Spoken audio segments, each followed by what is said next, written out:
Bismillah. Innal hamdalillah nahmaduhu wa nasta'inuhu wa nastaghfiruh wa na'udzu billahi min shururi anfusina wa min sayyiati a'malina may yahdihillahu fala mudhillalah wa may yudlil fala hadiyalah wa asyhadu an la ilaha illallah wahdahu la syarikalah wa asyhadu anna Muhammadan abduhu wa rasuluh. Ya ayyuhalladzina amanu taqullaha haqqa tuqatih wa la tamutunna illa wa antum muslimun. Ya ayyuhan nasu taqu rabbakumul ladzi khalaqakum min nafsin wahidah wa khalaqa minha zawjaha wa batha minhuma rijalan katsiran wa nisaa'a wattaqullaha alladzi tasaaluna bihi wal arham innallaha kana 'alaikum raqiba. Ya ayyuhalladzina amanu taqullaha wa qulu qawlan sadida yuslih lakum a'malakum wa yaghfir lakum dhunubakum wa may yuti'illaha wa rasulahu faqad faza fawzan 'azima. Amma ba'd, fa inna asdaqal hadits kitabullah wa khairal huda hadi Muhammadin sallallahu alaihi wa ala alihi wasallam wa syarrul umur muhdatsatuha fa inna kulla muhdatsatin bid'ah wa kulla bid'atin dhalalah wa kulla dhalalatin finnar iyadan billahi minan nar. Naam ya ayuhan nas, naam ya ibadallah, ketahuilah bahwa kita manusia yang diciptakan oleh Allah adalah makhluk yang bersosial. We are social people. Maka maknanya pada hakikatnya kita ini tidak bisa hidup sendiri, tetapi butuh kepada kaum muslimin yang lainnya. Maka oleh sebab itu sangat diperintahkan oleh Allah dan Rasulnya agar kita ini selektif dalam mencari teman dekat, selektif dalam mencari teman hidup, selektif dalam mencari the old friend dari orang-orang yang saleh, dari orang-orang yang beriman kepada Allah, bahkan yang paling puncak dari orang yang alim atas ilmu syar'i. Karena seseorang yang hidup di dunia ini tidak bisa berkesendirian. Dia akan cenderung kepada orang yang lain. Dia akan cenderung meniru dari temannya. Maka disebutkan istilah di lugatil Arabiyah as-sahib sahib, bahwa seorang teman sahib, dia sahib, maka dia akan mengambil akhlak, mengambil manhaj, mengambil akidah dari temannya. Manjalis janis, dan berkata Arab, barang siapa yang duduk dengan seseorang janis, maka dia akan menjadi sejenisnya. Maka seseorang jika duduk dengan orang yang soleh, dia akan menjadi saleh. Atau duduk dengan yang paling puncak, orang yang alim, maka kita katakan paling puncak, dia lebih daripada mukmin. Seperti Allah berfirman, yarfa'illahu alladhina amanu minkum walladhina utul ilma darajat. Orang-orang yang berilmu di atas dari orang-orang yang beriman. Karena orang-orang yang berilmu Allah angkat derajatnya dari orang-orang yang hanya sekedar berislam dan beriman. Maka di dalam khutbah ini Al-Khatib memerintahkan kepada kita agar semuanya selektif mencari teman yang saleh. Karena teman yang saleh akan bermanfaat bagi orang yang duduk bersamanya. Mencari the old friend yang saleh bermanfaat di dunia dan di hari akhirah. Maka yang menjadi poin pendalilan seperti di dalam hadis dari Abi Musa al-Asy'ari yang muttafaqun alaih, masalul jalisi salih kahamilil misk, imma an yahdiyaka au tabta minhu au tajid minhu rihan tayyiban. Maka dari faidah kamu mencari teman duduk, selektif mencari teman dekat, the old friend, dari orang-orang yang soleh dan bahkan yang berilmu, maka duduknya kamu dengan dia, menjadi teman sejoli dengan dia, menjadi teman seia sekata dalam keadaan sedih dan dalam keadaan senang, maka duduk dengan orang-orang yang alim terutama setelah beriman dan mempunyai ilmu, maka akan beruntung. Seperti disebutkan di dalam hadis ini, permisalan mereka yang selektif mencari teman, mencari the old friend, kahamilil misk, seperti orang yang mempunyai teman penjual parfum. Bisa jadi suatu hari dia duduk dengan orang penjual parfum ini, diberi hadiah untuk mencoba parfum sultannya, untuk mencoba parfum oudnya. Ataupun jika tidak bisa diberikan, mungkin bisa membeli darinya dengan harga yang murah. Ataupun jika tidak bisa memberi, maka dengan duduknya kamu di kiosnya, maka kamu akan semerbak harum.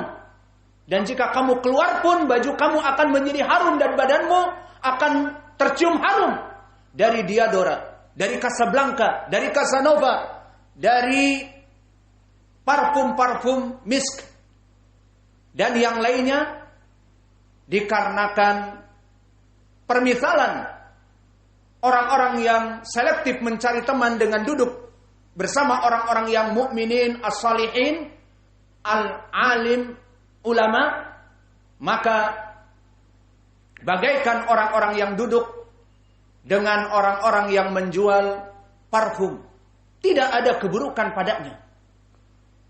Dan yang paling puncak prima, duduknya orang-orang dengan orang-orang yang alim dan orang-orang yang saleh, mempunyai maslahah di dunia, terjauh dari keburukan, terjauh dari kezaliman, terjauh dari kebid'ahan, terjauh dari pemahaman-pemahaman yang buruk, dari kelompok-kelompok yang sesat.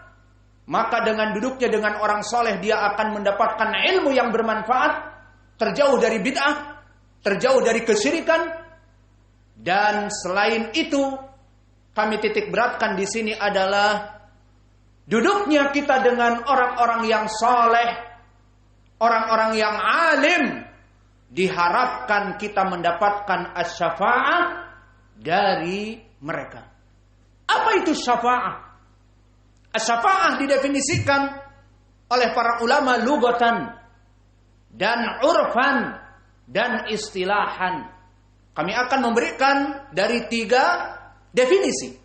Definisi dari segi lugah, yang namanya asy-syafa'ah adalah al-wasilah, adalah perantara. Adapun dari segi urf, dari segi adat istiadat indal Arab, yang namanya asy-syafa'ah adalah talabul khair lil ghair, meminta kebaikan tapi bukan untuk dirinya, tetapi untuk orang lain. Seperti misalnya di pondok ini ada orang yang diusir dari murid, yang karena itu nakal dan tidak bisa terbendung lagi kecuali harus dijauhkan, dikeluarkan dari pondok. Kemudian bapaknya merasa menyesalkan sikap dari mudir, kenapa mengeluarkan anak saya? Meskipun dia nakal, tetapi di rumah lebih parah lagi karena tidak ada ilmu dan sebagainya. Maka akhirnya orang tua ini meminta kepada para guru-guru yang ada yang dekat kepada mudir untuk meminta syafa'ah. Berarti di sini makna syafa'ah apa? Talabul khairil ghair. Maka datanglah dari guru yang paling dekat dengan mudir meminta kebaikan, bukan untuk diri guru ini. Guru ini meminta untuk murid yang dikeluarkan. Ini namanya asy-syafa'ah dari segi urf.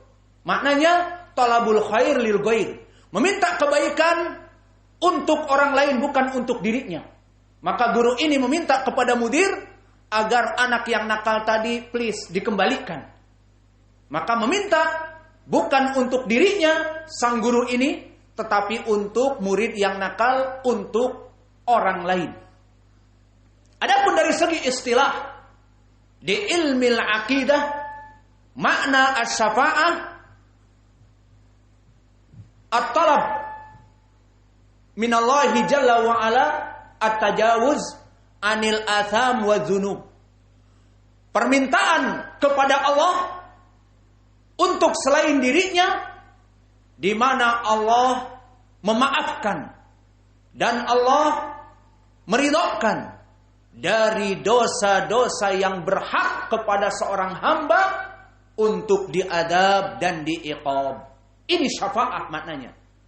Berarti makna dari ucapan kita, selektiflah mencari the old friend dari orang-orang yang mukmin, yang saleh, yang alim, karena faidahnya memberikan syafaat bagi kalian kelak. Maknanya di mana seluruh manusia tidak pernah lekang dari dosa, seperti hadis yang diriwayatkan oleh ashabus sunan dari Ali ibni Mas'adah an Qatadah an Anas. Berkata Rasulullah sallallahu alaihi wa ala alihi wasallam, kullu ibni Adam khata'un wa khairul khata'ina at-tawwabun. Bahwa sungguhnya seluruh dari yang namanya manusia tidak pernah lekang dari kesalahan, dan sebaik-baiknya orang yang bersalah yang cepat kembali bertaubat kepada Allah. Dari hadis yang hasan, karena Ali bin Mas'adah saduq hasanul hadis, maka dari hadis ini menjadi pendalilan manusia tidak pernah maksum, tidak pernah lekang dari dosa. Maka jika kita para pendosa ini merasa banyak dari dosa-dosanya, maka bergaullah, carilah orang-orang soleh, orang-orang mukmin, orang-orang alim ulama untuk menjadi teman dekat kita, yang mana kelak akan memberikan syafaat, yang maknanya mereka akan meminta kepada Allah agar Allah mengampuni dan meridhoi dosa-dosa kita yang belum kita bertaubat atasnya, sehingga Allah tidak memasukkan kita kepada api neraka. Atau jika kita masuk kepada api neraka, Allah akan mengeluarkan dengan syafaat dari teman-teman duduk kita yang soleh ini. Maka mana pendalilannya? Banyak sekali. Bahwa duduknya seseorang dengan orang-orang yang alim, dengan orang-orang yang soleh, akan menyebabkan syafaat. Pertama, di dalam hadis yang diriwayatkan oleh Imam Muslim dari Ibni Abbas, di saat meninggal anak dari Ibnu Abbas di Usfan, di daerah Usfan, maka berkata Ibnu Abbas kepada Quraib setelah dimandikan dan dikafani anaknya Ibnu Abbas ini, maka kapan disolatkan? Tunggu wahai Quraib. Maka berkata Ibnu Abbas kepada Quraib, ungduru hal wajadtumal muslimin. Maka wahai Quraib, coba dilihat apakah kaum muslimin sudah datang untuk menyolatkan anaknya. Dikatakan na'am, iya wahai Ibnu Abbas, telah datang sekitar 40 ataupun lebih. Maka kata Ibnu Abbas, akhrijuh, keluarkan anak saya untuk disolati. Maka di sini dia mengucapkan ucapan Nabi, qala Rasulullah sallallahu alaihi wa ala alihi wasallam, ma min muslimin mata wa yusalli alaihi man la yusyriku billahi syai'a ay minal mu'minin, maka syafa'allahu fihi, syafa'allahu fihi. Maka barang siapa seseorang yang meninggal dan menyolati 40 orang dari kaum mukminin, dari orang-orang yang soleh, apalagi orang-orang yang alim, ulama, menyolatinya, maka Allah akan memberikan syafaat kepada orang yang meninggal ini. Maka ini menjadi pendalilan orang-orang yang dikenal di kalangan kaum mukminin seperti dia meskipun bukan alim ulama, pekerja seperti manusia biasa, maka dia salat berjamaah di masjid. Maka dia kadang-kadang hadir di majelis ilmu.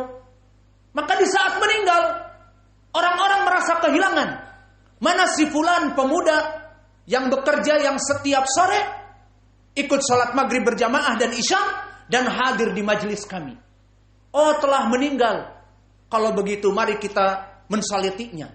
Maka seperti inilah kenapa kita duduk bersama orang-orang yang saleh, orang-orang yang alim, paling sedikit duduk di majelisnya, paling sedikit salat berjamaah di masjid, maka salatnya 40 orang dari mereka syafa'allahu fih, Allah akan memberikan syafaat kepadanya. Maka begitupun di dalam hadis yang datang dari dua sahabat. Pertama, diriwayatkan oleh Imam At-Tirmidzi dari Abi Sa'idin Al-Khudri dari jalan Atiyah an Abi Sa'idin Al-Khudri. Berkata Rasulullah sallallahu alaihi wa ala alihi wasallam, "Inna rajula qad yashfa' liqabilatihi wa yashfa'u li ashabihi bal yashfa'u li rajulin minhum hatta yadkhulal jannah." Maka bisa jadi satu orang alim, mukmin, maka dia itu bisa memberikan faidah, memberikan syafaat kepada qabilahnya. Dan qabilah ini adalah qabilah yang besar. Seperti qabilah-qabilah di Arab, di Indonesia, dari marga-marga, dari suku-suku, balil asabah, dan bahkan dari suku-suku kerabatnya. Jumlahnya banyak. Maka satu orang alim, satu orang saleh, satu orang mukmin bisa bermanfaat bagi keluarganya, bagi handai tolannya. Bahkan satu qabilah, satu suku, satu marga, semuanya mendapatkan syafaat. Bahkan satu dari mereka sampai mereka masuk kepada surga dari syafaat satu orang ini. Maka hadis ini barakallahu fikum diriwayatkan oleh Imam At-Tirmidzi dari Atiyah ibn Sa'id dari Abi Sa'idin Al-Khudri, maka sanadnya dhaif karena Atiyah mudallis dan meriwayatkan dengan an-anah, namun telah datang dari Abi Umamah. Sebagai syahid diriwayatkan oleh Imam At-Tabrani di Mu'jamil Kabir dari Mubarak ibnu Fadalah dari Abi Ghalib dari Abi Umamah Al-Bahili. Maka sanad ini pun sama dhaif karena Mubarak ibnu Fadalah mudallis. Dari dua jalan yang ada padanya mudallisan saling terangkat kepada paling sedikit Hasan li ghairi, dan masih banyak jalan yang lain dari Abi Umamah yang lainnya. Maka hadis ini hadis yang sahih dan disahihkan oleh Syekh kami Muqbil Al-Wadi di kitabnya Asy-Syafa'ah. Maka oleh sebab itu dari sini kita mengetahui bahwa bersyukurlah kerabat-kerabat handai tolan jika ada saudaranya yang menjadi ustaz, yang menjadi dai Allah, yang menuntut ilmu dari kecil. Bersyukurlah. Bukannya kalian merasa malu. Ah, malu saya punya paman. Apa? Pamanku nggak gaul kayak orang yang lain, pakai sorban, pakai gamis. Dan yang satu lagi, saya merasa risih punya saudara yang iltizam, berpegang teguh kepada agamanya. Kenapa? Dikit-dikit menceramahi kita bid'ah, dikit-dikit hada haram, hadihi bid'ah, hada haram. Bosan aku, nggak mau duduk dengan mereka. Dari keluarga. Maka ketahuilah, justru di balik itu, orang yang saleh ini bisa jadi akan memberikan syafaat, yang mana kalian, para keluarga, bergelimang dengan dosa, dari dosa-dosa yang ma'ruf merokok, dosa-dosa yang ma'ruf ikhtilat, dosa-dosa yang ma'ruf keluar tanpa hijab, maka bisa jadi dosa-dosanya di hari kiamat diampuni dan dimasukkan kepada surga dikarenakan saudara dari kerabatnya, dari satu marganya, dari satu wayah. Kalau istilah Jawa, satu keturunan rumpun, dari wayah, maka bisa diselamatkan masuk kepada surga. Dan itu semuanya kelak di hari kiamat, meskipun mereka di dunia merasa canggung dan merasa malu mempunyai saudara yang seorang multazim, seorang yang berpegang teguh kepada agama, namun di hari akhirah mereka akan menyadari justru karena dia mereka masuk kepada surga. Dan begitupun pendalilan bahwa orang-orang yang soleh akan memberikan syafaat diriwayatkan oleh Imam Muslim dari Abi Sa'idin Al-Khudri. Qala Rasulullah sallallahu alaihi wa ala alihi wasallam, qala Rabbul Izzah, berkata Allah Jalla wa ala, qad syafa'atil malaikatu wa yashfa'ul anbiya wa yashfa'u as-salihun fama baqiya illa arhamur rahimin. Maka di dalam hadis ini Allah berkata di hari kiamat, maka telah dibuka syafaat dan telah memberikan syafaat para malaikat mengeluarkan manusia dari api neraka dan meminta syafaat para nabi kepada Allah untuk dikeluarkan kaum muslimin, dan telah meminta syafaat orang-orang yang saleh untuk kerabat, untuk handai tolan, untuk the old friend, teman dekatnya dulu, bahkan murid-muridnya ataupun guru-gurunya, maka mereka memberikan syafaat. Ini poin pendalilannya. Dan lebih dahsyat lagi, pendalilannya diriwayatkan oleh Imam Muslim dari Abi Sa'idin Al-Khudri juga. Berkata Rasulullah sallallahu alaihi wa ala alihi wasallam tentang kecintaan kaum muslimin dalam pemberian syafaat, dan mereka tidak ridho untuk saudaranya dimasukkan kepada api neraka. Maka Nabi berkata, Nabi bersabda, walladzi nafsi biyadihi innakum ashadda munasyadatan ilallah yaumal qiyamah anil istiqsa alal muslimin. Maka demi Allah yang jiwaku ada padanya, tidaklah setiap muslim kepada muslim yang lainnya akan saling mencintai, dan mereka akan saling mencintai saudaranya dan akan merasa cemburu di saat saudaranya dimasukkan oleh Allah kepada api neraka. Maka mereka melihat saudaranya di api neraka dan mereka akan mengadu kepada Allah dengan pengaduan yang sekeras-kerasnya. Rabbana laqad samu ma'ana, Rabbana qad sallu ma'ana, Rabbana qad haju ma'ana. Maka wahai Allah, kenapa engkau masukkan kepada api neraka dari teman-teman kami, dari saudara-saudara kami, padahal mereka dulu salat bersama kami, padahal mereka dulu berpuasa bersama kami, padahal mereka dulu haji bersama kami, dan bahkan mereka satu pondok bersama kami. Siangnya kami belajar, malamnya kami menangis salat kepadamu dengan orang ini. Kenapa kemudian setelah dia berdakwah fisabilillah bersama kami, dia mempunyai pondok pesantren dan kami mempunyai pondok pesantren, kami berdakwah kepadamu, namun kenapa engkau memasukkan dia kepada api neraka ya Rabb? Inna asadda minkum munasyadatan yaumal qiyamah anil istiqsa inna rabbih. Maka di antara kalian paling keras pengaduannya meminta al-adalah, talab al-adalah, meminta keadilan kepada Allah. Wahai Allah, mana keadilanmu? Si fulan dimasukkan kepada api neraka, padahal aku salat bersama dulu, padahal aku menuntut ilmu bersama dengannya. Karena orang ini tidak mengetahui apa yang terjadi dengan orang yang hidup sezamannya.